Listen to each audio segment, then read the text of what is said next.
been a while since I've regularly uploaded, but I'm going to do a top 10 this year with a few honourable mentions and a list of shame. These are like figures I've bought over the last year. Some I've enjoyed, some not so much, and you get to hear some of my thoughts on them. Mostly praise, though. There's been a really good year for collecting. Also, quick side note, I had COVID recently, still have some after effects of it, so if I sound a bit bunged up like I got cold or just a bit boring, I'm going to use that as an excuse, alright? Anyway, figures of shame. Wasbenitu has been asked to host a figure of shame. Let us begin with number 3. Legacy crankcase, very floppy mess, but I managed to fix mine up a bit, but I shouldn't have to do that with the new prices that Hasbro are charging.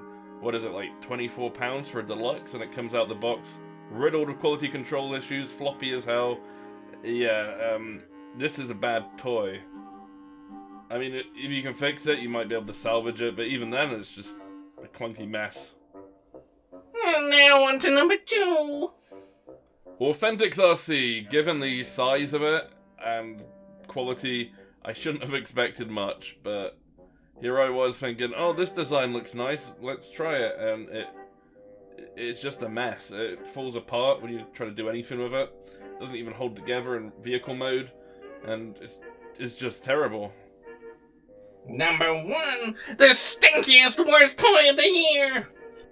Now, the worst figure of the year for me is the crossover X-Men Expanse toy.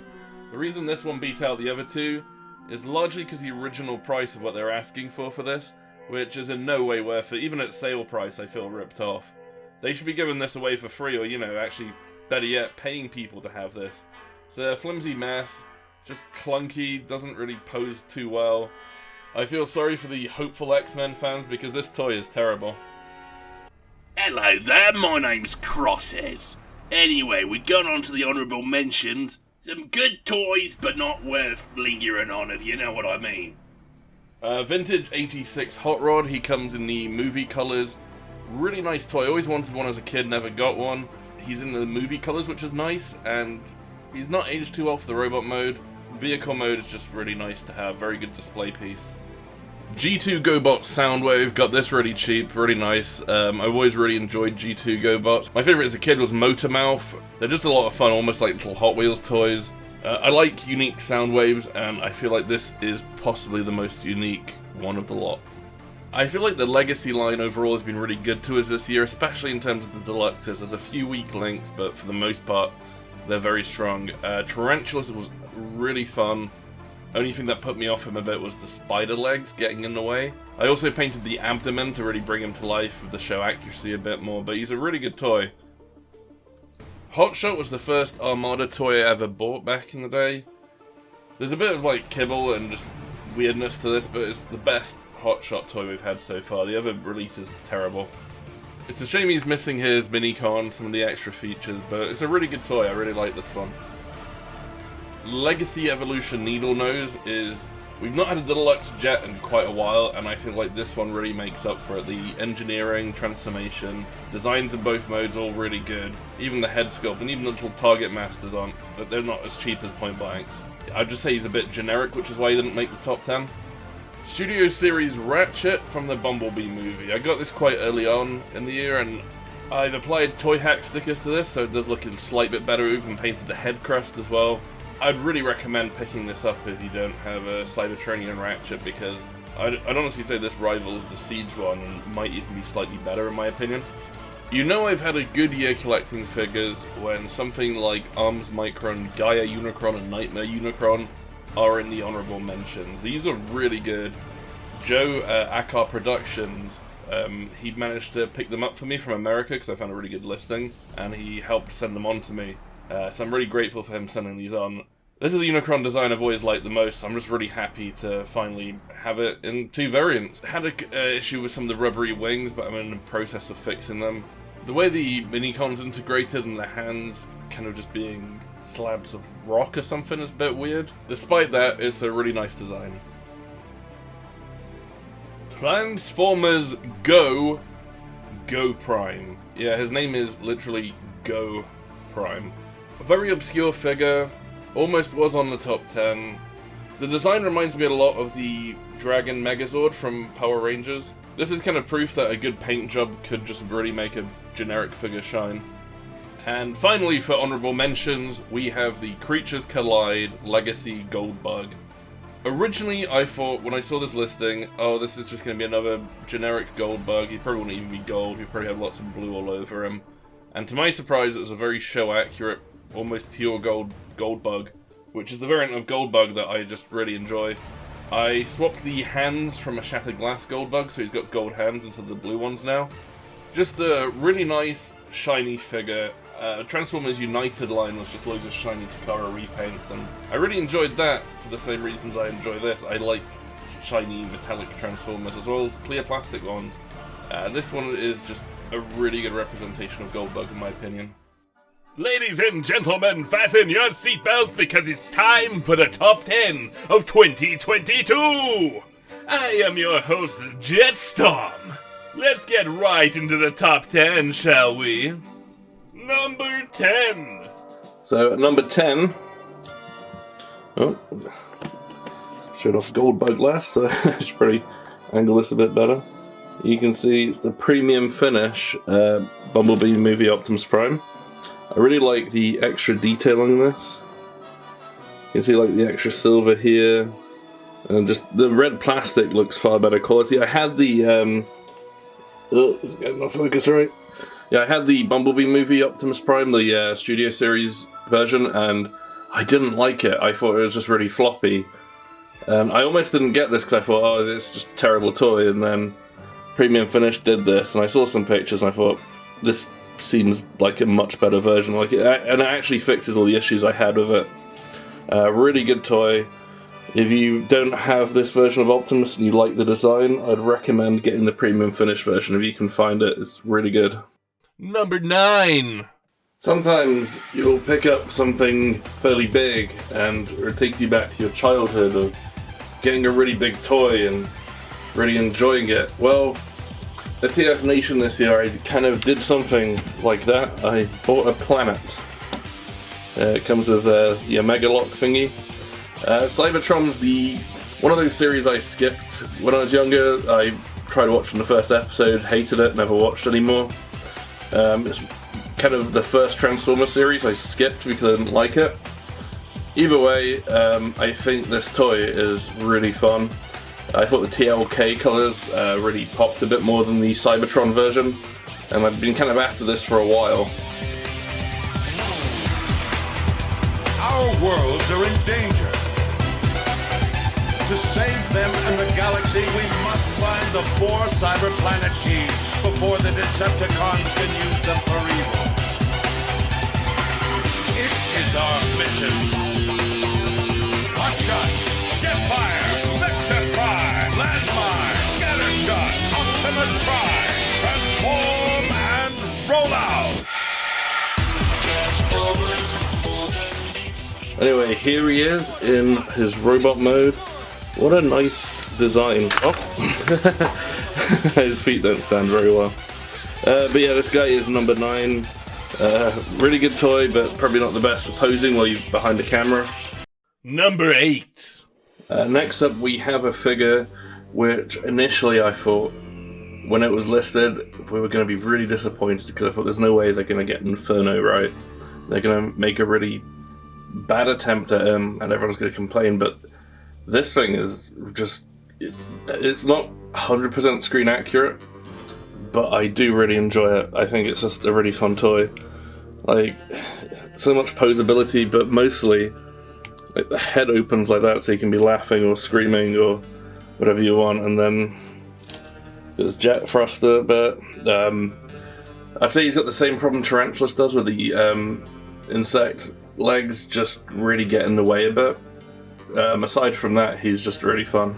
Yeah, just looks absolutely amazing. Amp mode looks good as well. 100% recommend getting this. And this also rounds up the Modern Beast Wars collection for me for Season 1, so I'm really happy about that. Number 7! Next up we have Megatronia, which arrived when I had COVID, so I left it in the box for a bit until I was feeling better, and I really enjoyed it, to be honest. I've always gonna like Megatronia the least, which was technically true, but I still think she's decent. I just think the other 4, the deluxe limbs, are the bit that really sold me on it. Especially the purple one. I think it's Flow Spade. Yeah, the design on this and the colours just really pop. Let's go. There we go. Yeah, I really like this one. With the original Victorion, I really liked Jump Stream, but I don't think the yellow one quite hits quite as well as Jump Stream did. I think the Dust Up mold is much better this time. Yeah, it's still a good figure. I quite liked all of them. So I had to give the spot just to one of these. It's going to be Flow Spade. The rest of the set's great, but yeah, this one is just the paint work and just colour scheme is just really fun. Number 6. So for this next one, we're getting into the final 6 now, and I thought out of the Legacy Stunticons, I can only pick one of them really because they're all sold separately, and I think it's good to pick a favourite. So I've actually picked Wild Rider. You can see here he's got the toy hacks applied onto him, which makes him a bit shinier. Overall, I thought this guy is easily the best one. The transformation is a bit, it feels a bit dangerous at first, but when you get the hang of it, it's really good. Robot and vehicle, really good. The only issue I'd have with this is the plastic on my first copy cracked slightly, so the mushroom peg came off the leg because the plastic was a bit more delicate. But yeah, this has been fine. Just handle this one with care if you can. I also made a custom roulette recently out the mold because it is just so versatile. This needs touching up a bit. But yeah, the Stunticons have all been really good. I'm waiting for a replacement breakdown at the moment because mine came damaged and I can finally finish Menasor. Also the DNA kit's on its way as well. But yeah, Toy Hacks have done a good job with them. I thought I'd hate the shiny windows at first, but they're pretty good. And yeah, Wild Rider is easily my favourite out of these new releases of the Stunticons. It's just very good car mold. Number 5! Now for number 5, we've seen Bumblebee Movie, Optimus and Ratchet. And a lot of people would say RC looked like it was going to be the best one, but I was actually disappointed in that one. I think Brun, however, is easily the best toy out of the Bumblebee movie range, and even Studio Series this year. Just look at how great he is. He's just tiny. His vehicle mode's really fun. Look at that window on there. Like, it's just, yeah. If you don't have a Brawn already, definitely get him. The only downside is the face. Yeah, he's got kind of a bit of an ugly, weird face, but I was actually really hoping that, like, a third-party company would add a faceplate onto it. This one also has the toy hacks applied. I tend to do that with a lot of figures I like. I get the upgrades for them. But yeah, Studio Series Brawn is number 5. Number 4. As many of you know as collectors, whenever your favourite character gets a new toy, you're either concerned it's not as good. Well, in this case, Cliffjumper from the original series was a favourite of mine, and Buzzworthy really just got him very accurate. I think the Earthrise one was good, but this one is just loads better in my opinion in terms of what I look for. Either way, he is the G1 Cliffjumper I've always wanted, so I'm not sure if they'll get better than this in the future, but yeah, I'm really happy with how this figure turned out. Number 3! And this is a set that I've been wanting to get for well over 20 years. When I moved house back when Robots in Disguise was coming out, I went to this one comic shop and the price was pretty steep to get the 3 of them, and I thought, wait, this is just 3 small Beast Wars figures, Transmetals, why are they so expensive? And I just ended up passing on them, and then weirdly just never saw them again, and you don't really see them go pre-owned too often, and I finally got a deal on them this year, like all 3 of them for a good price. Darkscream is missing his sword, but aside from that, like, they're all complete and in great condition. But yeah, Darkscream, Slapper and Gas Skunk, very iconic if you watch the series, these three especially, like during the early episodes before the Decepticons came along. And yeah, just nice to finally have these characters in toy form. Number 2. Spot number 2 goes to my favourite Predacon, the first Predacon toy I ever got, which is Pterosaur. I'm really glad they did the toy version, because like I said, it's the first Predacon toy I ever got. Very nostalgic for that, but the show version is also incredible. I've added like toy hacks, a couple of upgrade kits, and turned out way better than he should have done, considering he's kind of, I'd even say he's a bit of a lazy retool of Razor. Like, it's not the best retooling, like I can think of engineering ways it could be better, but the fact it's number 2 on my list shows that I do appreciate it, and really happy to finally have a new Pterosaur. They did have issues with their feet standing, but I used floor polish to kind of strengthen it a bit more. Zoom in. Yeah, you can see, like, just look at, it's good. I need to get autofocus on for video, but I don't want to ruin stop motioning. But yeah, Pterosaur is the number 2 slot for me, easily. Like, if you're able to get one, even if it is the toy version. The toy version is also just a lot of fun.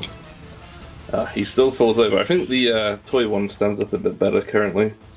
Might need to strengthen this guy again. And finally, number 1. And as for number 1 Transformer of the year, it's a figure that I've wanted ever since I was about probably 11. So it's been a good 20 years or so. I'm talking Robots in Disguise Optimus Prime. What a toy. As you can see, got a massive crane bit, which actually helps him balance, but you can actually mount it over his shoulder. Just show that off a second.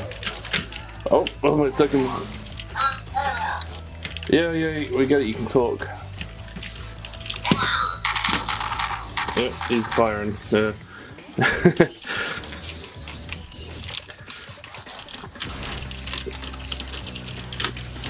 Yeah, so there's a bit of balancing issues. I guess that's a flaw against it. But it also is because I'm behind the camera, so only so much I can do from here. Oh.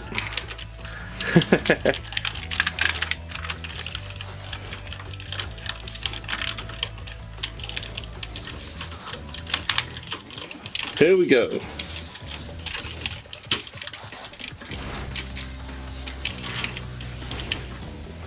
So now,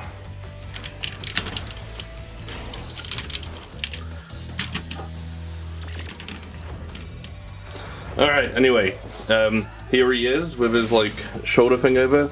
It's actually a lot easier in person, but it's because I'm behind the camera trying to do all this balancing out that reviewers somehow master. And you can press this button, it deploys. Isn't this great? Yeah, I got the Ultra Magnus for my birthday when I was 12 years old. Oh. He's a pretty old toy, 20 years old, probably older than some people watching this. But here they are both together.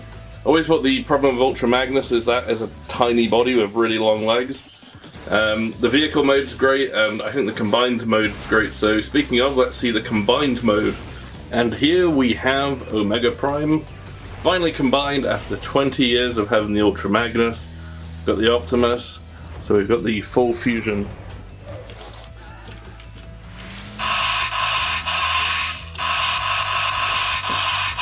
Since the blaster's attached, it just makes shooting noises. Either way, really happy with this. The combined mode's not aged well, but I've got to give it credit for a figure this old. The Optimus really just is a fun toy. That's why it's number 1, and it's been a really good year for collecting. Special thanks to all those who like helped me find like deals throughout the year, or just spoken to about all this and enjoyed this hobby with.